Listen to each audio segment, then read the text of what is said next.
하라고 하는 제목으로 은혜를 받고자 합니다. 한번 따라합시다. 주님을 기쁘시게 하라. 우리가 옆에 사람 보고 인사 한번 하십시다. 올 한 해에는 하나님을 기쁘시게 합시다.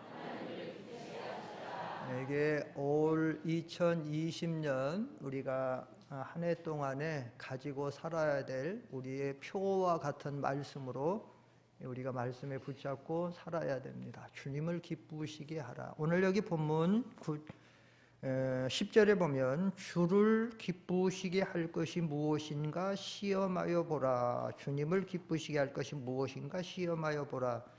이 시험하여 보라는 도키마존 테스라는 헬라 원어의 뜻은 판별하라, 분별하라 어떤 그런 뜻인데, 다시 말하면 이것은 금속의 재질을 분별해낼 때에 쓰이는 용어예요. 이 금속이 금이냐 은이냐 동이냐 노시냐 그 재질을 판별해낼 때, 이것이 강한 재질이냐 약한 재질이냐 이런 거 알아낼 때 테스트하는, 시험하는 거. 그러니까 이 말은 뭔가 보면 좀 알아봐라. 그래서 주님을 기쁘시게 하라는, 시험하여 보라는 것은 주님을 어떻게 하는 게 주님을 기쁘시게 하는 거냐 좀 그걸 알아보라는 거예요. 살펴봐라, 분별해라. 왜냐하면 그래야 주님을 기쁘시게 할 거 아니에요. 주님을 기쁘시게 하는 게 무엇인지 알아야 주님을 기쁘시게 할 거 아니에요. 그러니까 주님을 기쁘시게 할 게 뭔가 좀 알아봐라, 살펴봐라, 분별하라, 그런 뜻이 알아봐라. 그래서 주님을 기쁘시게 하라는 거죠. 사랑하는 성도 여러분, 우리가 하나님을 우리의 왕이라고 말하고 또 실제 그분은 우리의 왕이십니다. 우리는 그의 신하고 그의 백성으로서 그를 섬기고 있습니다. 그런데 신하가 왕을 기쁘게 하면 어떻게 될까요?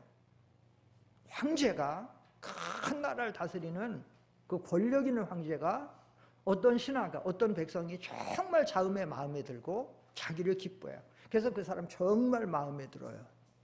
그럼 어떻게 할까요? 굉장한 은총을 베풀어 주겠죠. 은혜를 베풀어 주겠죠. 도와주겠죠. 황제가 도와주면 그 백성은, 그 신하는 뭐 더 말할 것 없는 최고의 삶을 살겠죠. 황제가, 천하를 호령하는 황제가 자기 마음에 들고 기쁘니까. 여러분 성경에도 보면 하나님께서 사울왕을 세우셨지만 마음에 안 들어갖고 하나님 사울왕을 버려요. 패해버려요. 그리고 성경에 무슨 말씀이 듣는가 하면 이세 아들 다윗을 만나니 내 마음에 합한 사람이라. 그래서 하나님이 다윗을 왕으로 세우죠. 사울은 마음에 안 든다는 거예요. 싫다는 거예요. 버리는 거예요. 다윗을 보니까 마음에 들어요. 기뻐요. 등용하는 거예요. 왕으로 세우는 거예요. 만약에 반대로 황제가, 어마어마한 권력 있는 황제인데 어떤 백성이, 어떤 신하가 자꾸 자기를 거스려요. 싫어요. 정말 마음에 안 들어요. 손해를 둬요. 그럼 어떻게 해요? 진노하겠죠. 황제가 진노하면 어떻게 되죠? 그 사람은 비천해지겠죠. 조금 뭐 비유가 비약적인지 몰라도 가끔 북한에서 이렇게 텔레비 나오는 뉴스 같은 거 볼 때 21세기에도 저런 나라가 있나? 김정은이가 어디 한번 가면 그 주변의 주민들이나 뭐 군인들이나 백성들이 막 춤추면서 손을 들면서 막 환호하고, 막 어떤 사람은 눈물을 쫄쫄 흘리면서 막 가고, 막 21세기는 아프리카도 저러지 않는데 저런 나라인데. 왜 그러는 거 아세요? 김정은 앞에서 연설하는데 졸고 있다. 뭐가지? 여러 사람 죽었어요. 그래서 싫어도 눈 똑바로 뜨고 봐야지 되고, 그 앞에 가서 측근들이 뭐 말할 때 보면 가끔 여러분 텔레비전 뉴스 보잖아요. 무릎 꿇고 입 막고 감히 황제 앞에 뭐 이렇게만. 그게 뭐예요? 조금이라도 김정은 거슬리면 이거 당하면 안 되니. 조금 비약적인 비유입니다만 실제 그렇다는 거예요. 그런데 하나님은 어떤 분이에요? 만왕의 왕이 만물을 창조하신 분이에요. 우리 창조한 분이에요. 우리 생사복을 그는 죽이기도 하시고 살리기도 하시고 음부에 내리기도 하시고 올리기도 하시고 가난하기도 하시고 부하기도 하시고 낮추기도 하시고 높이기도 성공도 실패도 우리 행복도 불행도 모든 것을 그분이 주장하는데 우리가 그 하나님을 기쁘시게 하면 우리는 수지 맞는 거예요. 그러나 그 하나님을 슬프시게 하고 진노하게 하고 경노하게 하면 우리는 큰 불행해지는 거예요. 여러분 전도서 2장 26절에 보면 아주 중요한 말씀이 나오죠. 한번 읽어보세요. 앞에 보세요. 시작. 하나님은 그가 기뻐하시는 자에게는 지혜와 지식과 희락을 주시나 죄인에게는 노고를 주시고 그가 모아 쌓게 하사 하나님을 기뻐하는 자에게 그가 주게 하시지만 이것도 어때요? 바람을 잡는. 여기 보면 하나님이 기뻐하는 그 백성에게는 지혜와 지식과 희락을 준다는 거예요. 지혜도 총명도 명찰도 희락도 평안도 행복도 하나님이 자기를 기뻐하는 자에게 준다는 거예요. 죄인에게는 노고, 고단하고 괴롭고 불행하고 그런 삶, 자기를 경노한 삶 그걸 준다는 거예요. 그리고 그는 억지로 모아 쌓게 해가지고 하나님이 기뻐하는 자 하나님이 역사해가지고 그 사람 아무리 모아 쌓게 해도 그 사람에게 다 준다는 거예요. 하나님이 그가 기뻐하시는 자에게. 여러분들이 올 2020년 시작되면서 연말연시당에서 새해 복 많이 받으세요, 복 많이 받으세요. 여러분들이 문자도 주고받고 실제로 만날 때마다 덕담도 하고 복 많이 받으라고 하는데 그 복이 어디서 옵니까? 복의 만복이 근원이 되시는 하나님 앞에 오는 줄 믿습니다. 그런데 그 복은 하나님이 누구에게 주느냐? 아무한테나 복 주는 하나님 절대 아니야. 자기를 기쁘시게 하는 자에게 하나님이 복을 주시는 줄 믿습니다. 난 복을 주는 하나님. 그러니까 중요한 게 뭐냐면 2020년 새해 우리가 정말로 성공자가 되고 하나님의 은혜와 복을 받아서 하나님 앞에 영광을 돌리며 살으려면 우리의 삶의 2020년 새해는 하나님을 기쁘시게 하는 데 초점을 맞추라는 거예요. 하나님을 기쁘시게 하는 자 되기만 하면 하나님은 반드시 은혜를 주는 거예요. 생각해 보세요. 생각해 보시라. 어떤 권력자가 자기 마음에 드는 자한테 주지 마음에 들지 않는데 누가 주겠어요? 만왕의 왕이신 하나님, 우리의 모든 것을 절대적으로 모든 우리의 마음의 생각과 패부의 모든 계획과 모든 걸 다 알고 계신 하나님, 우리가 어떻게 주님을 기쁘시게 하는지, 주님을 슬프시게 하는지, 주님을 영화롭게 하는지, 주님을 진노케 경노케 하는지 다 아시는 하나님이 하나님을 기쁘시게 하기만 하면 그건 수지 맞는 삶이에요. 가끔 제가 말씀드리지만 사람이 자기를 위하는 것이 정말 자기를 위하는 것이 아니고 성도가 하나님을 위하는 것이 자기를 위하는 것이다. 믿습니까? 자기가 자기를 위해서, 내 가족을 위해서, 내 남편과 아내와 내 자식을 위해서 잘 살아보려고 아무리 노력하고 해도 실상 그건 자기를 위하는 게 아니에요. 내가 내 마음과 힘과 정성을 다해서 하나님을 위하고 하나님을 기쁘시게 하고 하나님을 영화롭게 하고 그 나라를 잘 되기 위해서 하는 것이 자기를 위하는 거예요. 그게 자기를 위하는 거예요. 우리가 그런 믿음의 중심, 그 믿음이 그게 지혜예요. 하나님, 그게 하나님 아시는 거예요. 성경에 보세요. 믿음의 사람들은 전부 자기를 위하려고 하다 잘된 게 아니잖아요. 하나님을 위해서. 우리가 요 근래도 얼마 전에도 주님을 본받은 두 사람, 디모데나 에바브로디도 같은 사람 어때요? 두 분 다 그 사람들 뭐야? 자기를 희생하는 거야. 누구를 위해서? 주님을 위해서, 복음을 위해서, 교회를 위해서 자기를 희생하는 거예요. 주님, 하나님 그 사람들 잘 되게 하고 죽을 병도 살리고 하나님 모든 은혜를 내리고 하나님. 그래서 이 성경을 기록한 사도 바울은 일평생을 살 때에 삶의 초점을 거기다 맞춘 거예요. 나는 살든지 죽든지, 내가 이 세상에 조금 더 오래 거하든지 떠나서 주님 앞에 가든지, 나는 그저 이 땅에 사는데 주님을 기쁘시게 하는 자에 나의 모든 걸 맡겼다. 그 고린도후서 5장 8절로 9절 한번 읽어봅시다. 고린도후서 5장 8절로 9절 앞에 보세요. 시작. 우리가 담대하여 원하는 바는 차라리 몸을 떠나 주와 함께는 그것이라. 그런즉 우리는 몸으로 있든지 떠나든지 주를 뭐하게 하는 자 되기를 힘쓰노라. 기쁘시게 하는 자. 이것이 바울의 삶의 목적이고 목표고 표고, 그래서 바울이 위대한 하나님의 최고의 상급받은 영원한 하늘나라의 최고의 행복자, 최고의 큰 자가 된 거야. 하나님을 기쁘시게. 여러분들은 2019년에 정말 주님을 기쁘시게 하는 자를 위해서 힘써 살아왔습니까? 못했을지라도 2020년부터는 우리의 삶의 모든 초점을 거기다 맞추는 거예요. 주님을 기쁘시게 하는. 우리 예수님도 성경에 보면 요한복음 8장 29절에 보면 나의 아버지 하나님이 나와 항상 함께 하신다 고백하고 있어요. 왜 하나님 아버지가 나와 항상 함께 해주느냐? 그러면서 예수님이 하시면 내가 아버지 하나님을 기쁘게 하기 때문에 하나님이 항상 나와 함께 한다. 그래. 여러분도 사람도 그렇잖아요. 여러분이 싫은 사람하고는 동행하고 싶어요? 가까이 하고 싶어요? 가까이 하고 싶지 않아요. 뭔가 피하고 싶잖아요. 근데 친한 사람 자꾸 가까이 하고 싶잖아요. 사랑하는 성도 여러분, 우리 하나님을 바로 알아야 돼요. 하나님은 사실은 아주 절대적인 분이죠. 독립성, 모든 걸 초월해서 절대적이에요. 그분의 선택과 구원과 행하시는 모든 것은. 그런데 우리 그 하나님은 또 상당히 상대적이신 하나님이에요.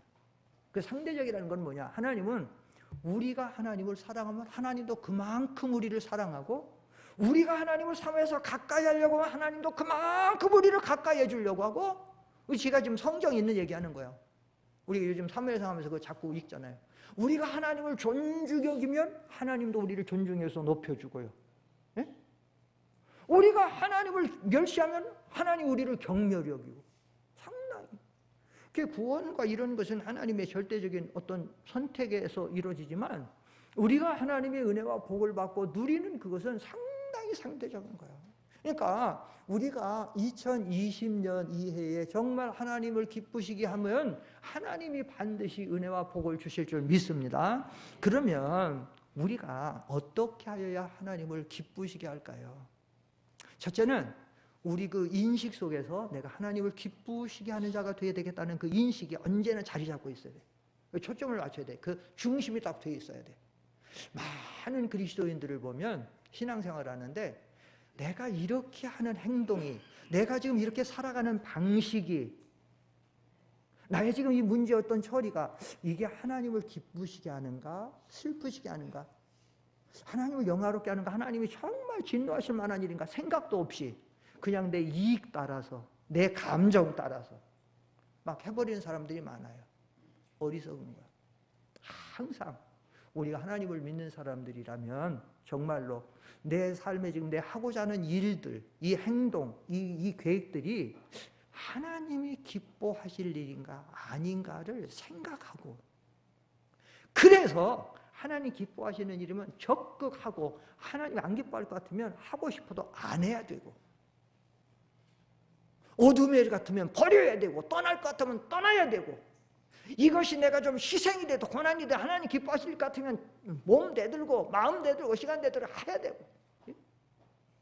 그게 하나님의 은혜와 복을 받는 것이고, 그 인식이 언제나 해야 되고, 그 다음에 좀 하나님을 기쁘시게 하는 구체적인 방법을 좀 말씀을 드린다고 하면, 제가 다음 주일에도 이 주제로 말씀을 드릴 건데 오늘 오전 오후에도 좀 말씀드리고, 첫째는 우리가 하나님을 기쁘시게 하는 그 방법을 좀 논한다고 하면, 오늘 오전에 하나만 말씀드리려고 하는데, 첫째는 예배 생활에 우리의 모든 것을 기울여야 돼요. 예배 생활.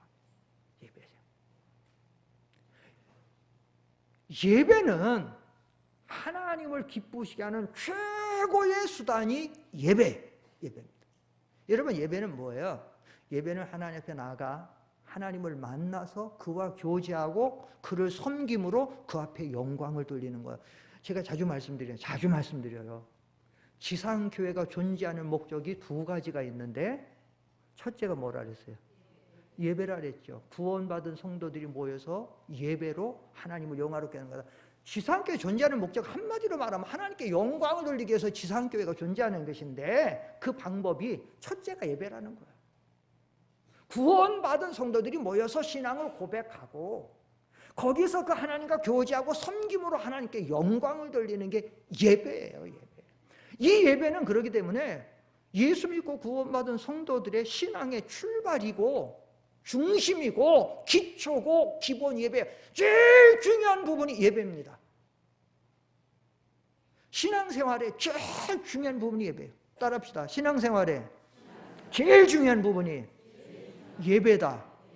예배가 성공하면 신앙생활이 성공하고, 신앙생활이 성공하면 우리의 삶이 성공이다. 이게 공식이에요, 공식. 예배가. 여러분, 예배는 구원받은 성도들에게 하나님이 특별히 딱 명령하셨어요. 여기 신명기 12장 5절로 7절 한번 보세요. 신명기 12장 5절 7절 앞에 보십시다. 다 같이 시작. 오직 너희 하나님 여호와께서 자기의 이름을 두시려고 너희 모든 지파 중에서 택하신 곳인 그 계실 곳으로 찾아 나아가서 너희 번제와 너희의 제물과 너희의 11조와 너희 손의 거제와 너희의 서원제와 낙헌 예물과 너희 소와 양의 처음 난 것들을 너희는 그리로 가져다가 드리고. 하나님 택한 백성들에게 율법에서 먼저 구원받은 성도들에게 하나님 택하신 곳에 찾아 나가서 거기서 너희 예물을 정성껏 드리고 하나님을 섬겨서 하나님을 영화롭게 하라. 이 말씀이 성경에 민수기 신명기에 수십 번 기록해. 예배는, 특별히 주일 예배는 하나님이 정하신 날이고 정하신 시간이고 왕이신 하나님이 우리에게 딱 명령하신 거야. 너희는 주일날 나와서 내게 예배를 통해서 나를 영화롭게 하라. 만왕의 왕이신 하나님, 모든 왕의 왕이신 하나님이 우리에게 엄명해 놓은 거야.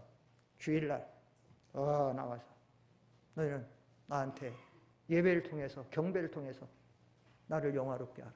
그럼 내가 너희에게 복을 주겠다. 여러분, 이 명령에 여러분 그 누구 때문에, 남편 때문에, 남편이 오늘 주일 어디 가자고 한다. 부모 때문에 오늘 부모가 회갑이라 오란다. 뭐가 오란다. 부모 때문에, 자식의 무슨 세상 뭐 때문에, 직장 사장 때문에, 여러분이 만왕의 왕이신 그분의 명령 하나님 정해놓고 오늘 초청을 해서 너는 와서 나를 섬겨라 했는데, 만왕의 왕이신 하나님의 그 명령을 여러분이 그 누구 때문에 거절하시겠습니까? 거절할 수가 없는 거예요. 그 하나님을 기쁘시게 할 수 없는 거예요. 기쁘시게 할 수 없는 거예요. 모든 것 제쳐놓고, 여러분 지금 주보 갖고 계시죠? 주보에 그 오늘 주일 오전 예배 제일 밑에 보면 파란 칸 안에 흰 글씨로 써 있는 거 한번 읽어봅시다. 흰 글씨로. 주일 오전 예배 시간 제일 마지막 밑에 파란 판 안에 하얀 글자 써 있죠. 시작. 예배보다 큰 일 없고 예배보다 바쁜 일 없다. 주일 지켜 안식 없고 성경 읽어 생명 없고 기도하여 능력 없고 찬송하여 기쁨 없고 전도하여 상급 받고 11주에 축복. 근데 제일 예배보다 큰 일 없고 예배보다 바쁜 일 없다. 예배보다 중요한 일 없고 예배보다 뭐 없어요. 예? 예배는 우리가 하나님을 기쁘시게 하는 최고의 수단이 예배입니다. 한국 교회뿐만 아니라 한국 사회가 지금 왜 이렇게 어지러워졌을까요? 한국 사회가, 아까 한광수 장로님도 기도했지만, 한국 사회가 점점 왜 이렇게 어두워지고 혼란해지고 어려움이 점점 가득 찰까요? 왜 그런지 아세요? 중요한 이유 중에 하나가 한국 교회 예배가 타락돼 가고 있기 때문에 그래요. 한국 교회 예배가 어두워져 가고 있기 때문에 그래요. 한국 교회 예배가 하나님을 영화롭게 하지를 못하기 때문에 그래요. 한국 교회 성도들이 모이는데 열심하지 아니하고, 한국 교회가 모여서 예배드리는 의식이 변질되어 가고 있고 순수하지 못하고, 한국 교회 성도들이 모여서 예배 드린다고 하지만 서로 다툼과 싸움과 알력 속에서, 분쟁 속에서 뭔가가 같은 교회 안에서도 지금 이렇게 되어 있고, 하나님이 제가 오늘도 우리 찬양 복음 찬송 하나 책을 사려 만들었는데 오후부터 좀 이렇게 하기 위해서 그 찬양 중에 하나 보면 그래요. 교회 예배 드리는 사람 중에 하나님이 받으시는 예배 드리는 사람 한 사람도 없는데 내가 그분 앞에 참된 예배 드리기를 원하는 그런 찬양이 있어요. 지금 한국 교회 찬양이 다 타락해 가고 있고, 예배 의식이 막 타락해 가고 있고, 교회 모든 의식이 인본주의 세속주의로 다 들어와 있고, 이제 인터넷 예배로 그냥 텔레비 예배로 그냥 적당주의로 흘러가고 있고, 지난주에 저희 형수님이 별세하셔서 제가 이렇게 좀 제 고향의 천안에 한 2번 일터 동안 왔다 갔다 했는데, 갔더니 우리 형제 친척들이 다 모였어요. 뭐 다 집사님들, 권사님들, 뭐 형수, 목사 형수님도 있고 등등. 얘기 듣다 보니까 한 사람이 그러는 거야. 아, 교회 시험 들어갖고 자기 지금 교회 안 나가고 텔레비 예배 드리고 있다는 거야. 내가 막 책망을 했어요. 그걸 말이라고 하느냐. 시험 들었다고 교회 안 나가고 텔레비 예배. 이게 보통 사람들. 어떤 사람은 시험 들어서 안 나가고 텔레비 예배 드리지만, 어떤 사람은 시험 안 들었어도 교회 나가면 신방 온다고 하고, 뭐 전도하라고 하고, 뭐 11조 하라고 하고, 뭐 터치받기 싫어가지고 아예 그냥 인터넷 예배 드린다, 방송 예배 드린다. 이게 다 타락한 거예요. 다 타락한 거예요. 성경에 아까 읽으셨잖아요. 택하신 곳에 찾아 나가서 거기서 하나 뱀을 드리고, 그리고 세우신 주의 종의 인도를 받고, 내가 시험 들고 잘못되면 그 인도와 주장을 받아서 상담을 통해서 모든 걸 처리하고, 그리고 모아서 연합해서 함께 선교도 해야지 되고, 모든 거 다 그렇게 하도록 하나님이 세우는 건데, 그래서 교회를 다 세웠고 성경에 교사와 목사를 주고 모든 것에서 해서 봉사일을 하며 성도를 온전케 하며, 그래서 하나님의 나라를 세우려 함이라고 분명히 에베소 4장 11절에 쭉 기록되고 다 그렇게 만들어놨는데, 다 자기 중심은. 그게 뭐냐? 사사기에 보면, 사사기 마지막 장 마지막 절에 보면 끝에 결론이 뭐야? 그 당시에는 왕이 없으므로 사람들이 다 자기 소견에 옳은 대로 하였더라. 자기 옳은 대로 신앙생활에 나가는 거예요. 이게 타락이잖아요. 성경대로 하는 것인데, 그러니까 예배가 지금 다 타락해 가는 거예요. 목사들도 성경대로 목회하면 힘드니까 목사들도 자꾸 인본주의 있어서 사람 기쁘게 하고 사람 좋은 대로 하게 돼요. 그러니까 말씀 안 가르치는 성도들 말씀 모르고, 말씀 성도들 모르니까 말씀대로 신앙생활 하지 않고 그냥 쉽게 하려고. 타락되니까 자꾸 지금 이렇게 되는 거야. 사랑하는 성도 여러분, 분명히 알아야 됩니다. 우리가 2020년 주님을 기쁘시게 하려면 일단 주님을 기쁘시게 하는데 모든 초점을 맞춰야 돼서 그 말씀대로 살아야 되는데, 대표적인 거, 가장 첫 번째 중심이 되는 예배 생활을 먼저 바로 해야지 돼. 예배 생활.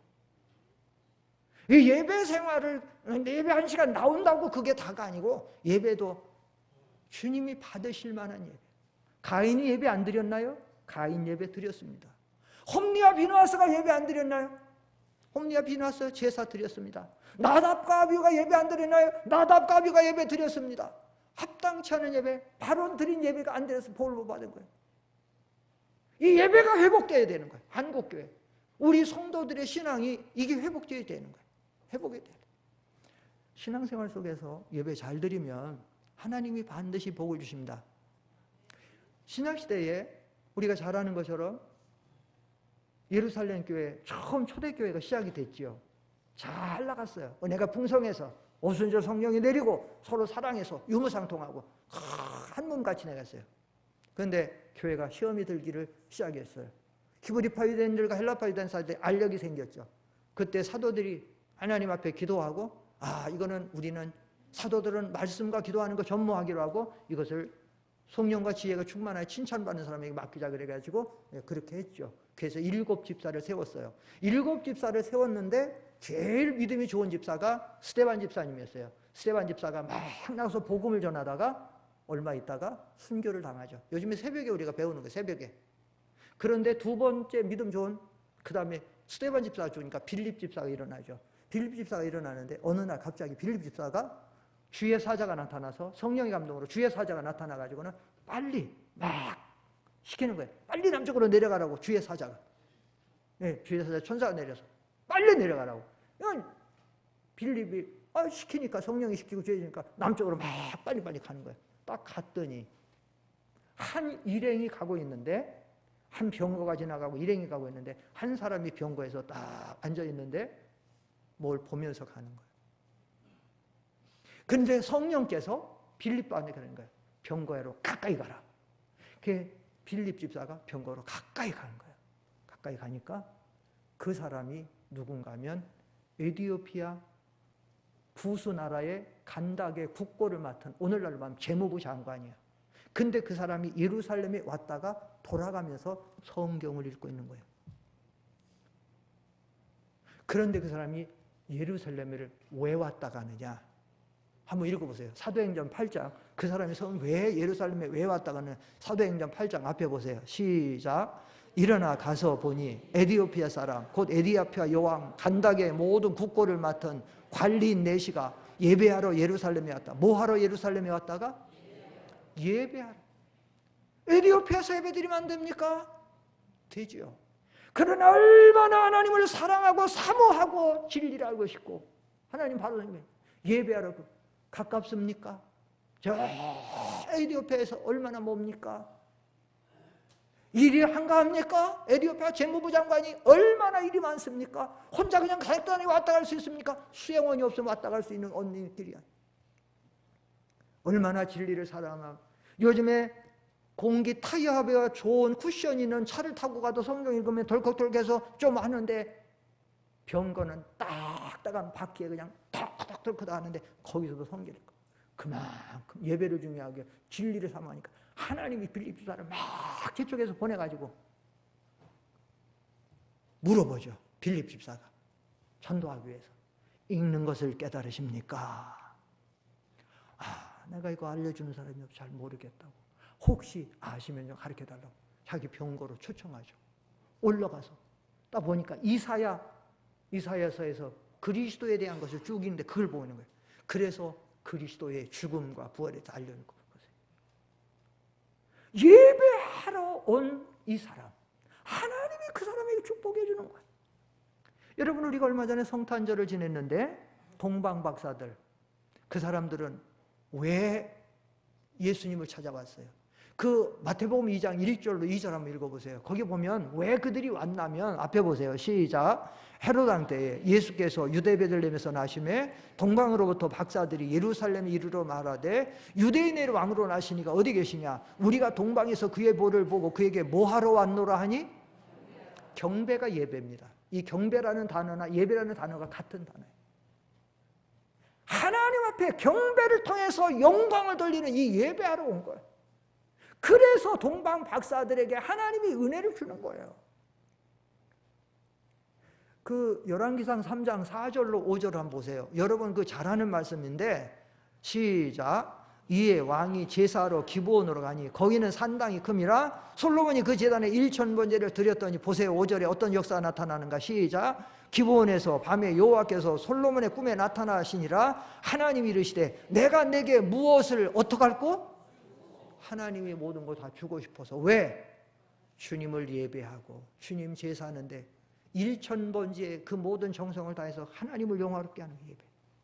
여러분, 참된 예배는 이렇게 주님이 기뻐하시고 영광을 받으시는 거기 때문에 바른 예배로 하는 사람은 하나님 이렇게 축복해 주시는 하나님이에요. 여러분들이 신앙생활 2020년 새롭게 여러분이 회복하고 바로 해나가서 은혜와 복을 받아야 되는데 그러려면 예배가 회복돼야 되는 줄 믿습니다. 예배가. 여러분의 예배에 참여하는 거, 오전, 오후, 3일 밤 모든 예배, 그리고 예배 그 한 시간의 의식이 살아계셔서 지금 여기 하나님 앞에 지금 우리가 지금 하나님 여기 계시는데 하나님 앞에 내 마음이 산심이 되지 않고 흐트러지지 않고 미운 사람이 없고 모든 거 하는 가운데 우리 모든 거 다 해서 하나님 앞에 바른 예배할 때 하나님 받으시고 하나님 우리에게 은혜 주시고 심령의 모든 것을 회복시키시고 하나님 능력도 모든 거 다 주시는 거예요. 이게 필요한 거예요. 미국에 억만장자 부자들이 많이 있어서 거부 소리를 듣는데 근데 그 지나온 부자들 중에 지금까지 옛날부터 지금까지 제일 존경을 받는 부자가 있죠. 바로 록펠러 가문이에요. 록펠러 가문. 어때요? 그 록펠러 가문은 지금까지도. 근데 록펠러가 어렸을 때 어머니가 록펠러를 교육하는 교육 10계명이 있는데 그 중에 3개만 말씀드리면 록펠러가 너는 교회 나가면 항상 맨 앞자리에 앉아서 말씀에 집중하고 하나님의 말씀으로 그대로 받아라. 항상 앞자리 사무에서 나가서 은혜 받는데 집중해라. 마음 딴 데로 하지 말고. 어머니가 늘 그대로 한 거예요. 둘째, 교회 목사님은 아버지 같은, 영의 아버지 같은 분이기 때문에 적극적으로 협력하고 존중히 여겨라. 주의적으로. 셋째, 너의 모든 재산 중에 11조는 반드시 하나님 거기 때문에 철저하게 11조 이상으로 하나님의 불질로 드려라. 그 외에도 이제 해서 10가지가 있지만 그 중심. 그 록펠러가 그렇게 신앙생활한 거야. 그 록펠러는 엄청 복을 받고 존경을 받는 부자가 돼. 하나님은 우리가 하나님 앞에 합당한 예배를 드리면 하나님이 이렇게 기뻐하시고 은혜 주시는 거예요. 근데 오늘 우리가 바쁘다고 교회 못 나올 때도 많고 예배 시간 나와서도 엉뚱한 세계로 산심이 돼갖고 다 여기 돌아다니고 하나님 앞에 온전한 예배 못 드리고 우리가 물질 생활도 온전하게 하나님 앞에 드리지 못하고 너희 11조와 헌물과 모든가 양과 다 드리지 못하고 이러니까 우리가 자꾸 믿음이 떨어지고 한국 교회가 떨어지니까 한국 나라가 지금 이렇게 돼. 그리고 반대로 성경에 보세요. 예배를 등한히 하고 예배를 방해하고 예배에 대해서 하나님 진노를 쌓게 했던 사람들 바로 홈리와 비누아스. 사무엘상 2장 한번 보세요. 사무엘상 2장 한번 보면 17절 한번 보세요. 앞에 보세요. 시작. 이 소년들의 죄가 여호와 앞에 심히 크면 그들이 여호와의 제사를 멸시.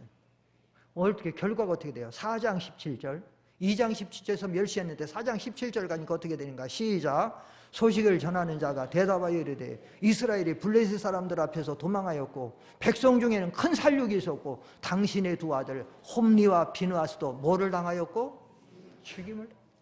하나님의 제사를 멸시하던 이 두 사람 죽임을 당하였고, 또 보면 아론의 두 아들 나답과 아비후라고 하는 두 아들이 있었어요. 이 두 아들은 하나님 앞에 분향하러 가서 예배드리러 가서 분향을 하는데 하나님이 명하시지 않은 불로 분향을 하다는데 그 단에서 불이 확 나와서 두 사람이 거기서 타서 죽었어. 하나님의 제사는 하나님이 최고로 원하는 건데 원하시지 않는 다른 걸, 다시 말하면 오늘날 성경에 맞지 않는 예배를 드리고 오히려 예배 시간에 범죄하는 그런 예배 드리고 하나님이 진노하시다. 요즘에 우리가 사무엘상을 배우지만 사울 왕이 부득이하여 번제를 드렸다고. 사울 왕은 번제를 드릴 수 없습니다. 조금 더 가다가 우시아도 왕이 돼갖고 교만해갖고 자기가 하나님 앞에 제사 드리다가 문둥병이 발하니까. 이렇게 성경에 보면 하나님의 예배를 존중히 여기는 건 하나님 존중히 여기는 거고 하나님 기뻐하시는 일을 하면 복을 받지만 반대로 이렇게 예배를 등한히 하고 예배를 자기들에게 맞춰서 잘못하면 은혜와 복이 아닌 하나님의 책망을 받는다는 말이에요. 아까 미국의 가장 존경받는 부자 록펠러를 제가 말씀을 드렸는데 그 반대의 사람이 있어요. 그건 누구냐? 여러분이 잘 아는 존 F 케네디라는 사람. 존 F 케네디라는 그 사람의 가문에는 이런 명칭이 붙어 다니죠. 케네디가의 저주다. 왜 그런 소리가 들리는 줄 압니까? 케네디가는 그 온 가족이 계속해서 죽음과 질병과 케네디의 형은 전투기 조종사인데 폭파돼서 죽었어요. 그리고 케네디가 1962년에 대통령이 되는데 사실 케네디가 대통령 되기 이전에는 미국에는 다 개신교 대통령들이 교인들이 다 대통령 됐어요. 다. 그 중에는 아주 독실한 대통령도 굉장히 많아요.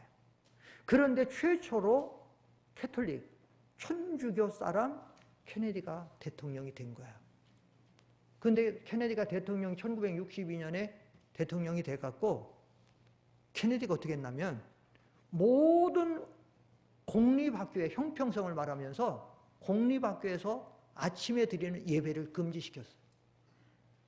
그리고 심지어는 그 학교에다가 붙여놓는 주기도문이나 십계명이나 사도행전 같은 것도 다 띄게 하고 예배를 못 드리게 했어요. 어떻게 됐을까요? 1년 후에 1963년에 댈러스에 선교회사를 갔다가 거기서 암살당해. 그거는 현장에서 케네디가 차 타고 가는 데에서 현장에서 중계까지 됐어요. 그리고 얼마 지나서 그 동생 로버트 케네디라는 동생도 얼마 있다 법무장관까지 되지만 그도 암살당해서 죽어요. 또 에드워드 케네디 또 다른 동생이 있는데 그 동생은 어떻게 해서 죽는가 하면은 뇌종양으로 죽어요. 형부터 본인부터 두 동생 다 죽고 여자 동생도 죽고 여자 동생의 남편도 죽고 그 다음에 자기 아들들도 케네디 아들도 출산 2일 만에 죽고 또 첫 아들 부부는 비행기를 타고 가다가 비행기가 떨어져서 케네디 아들하고 며느리도 죽고 조카들도 스키 타다가 죽고 약물로 과다로 자살해서 죽고 우울증으로 죽고 암으로 죽고 계속해 다 죽고 그래서 케네디가의 저주. 여러분들이 지금도 인터넷 같은 데 들어서 케네디가의 저주 치면 다 나와요. 그런데 그 중요한 역할이 있어요. 중요한 역할 중에 하나가 뭐냐? 케네디가 이렇게 살아계신 하나님의 예배를 방해했다는 거예요. 그때부터 미국도 몰락하게 하는 거예요. 대통령 그렇게 돼서 공립학교에서 이 교육하는 데가 예배와 이 신앙이 중심이 되던 그 청교도적인 미국에 62년부터 그래가지고 술과 마약과 동성애와 여러분 요즘에 총기 난사 계속 나오고 마약 얼마나 그게 지금 미국이 예전에는 그 타의 초종을 불허하고 정말 다른 나라가 미국을 어떻게 뭐 할 수 없을 정도로 그렇게 했지만 역사는 200년밖에 되지 않지만 5,000년 몇천 년이라는 모든 나라를 다 이렇게 선도해 나가던 국가였는데 지금은 마음대로 못 해갖고 지금 그렇게 된 거예요. 그게 어디냐면 예배를 방해한다. 사랑하는 성도 여러분, 2020년 새해가 밝았습니다. 이제 우리가 새로운 한 해를 시작하는데 오늘 이건 분명히 알아야 돼요. 첫째로 우리의 삶은 주님을 기쁘시게 하는 데 초점을 맞춰야 된다는 거예요. 초점. 여러분이 무슨 일을 하든지 행동을 하든지 무슨 일을 시작하든지 이게 주님을 기쁘시게 하는 일인가 슬프시게 하는 일인가 잘 분별해서 기쁘시게 하는 일이라면 내가 좀 희생이 되고 어려워도 하세요. 나 이것이 아무리 지금 당장 이익이 될 것 같고 도와 보여도 이게 하나님 기뻐하지 않는 일이라면 그만둬요. 언제나 하나님 기뻐하는 초점 맞추고 그리고 우리가 신앙인으로서 가장 기본 기초 시작이 되는 예배 생활을 우리가 회복할 때 하나님은 반드시 우리의 삶에 은혜와 복을 주실 줄 믿습니다. 기도하겠습니다.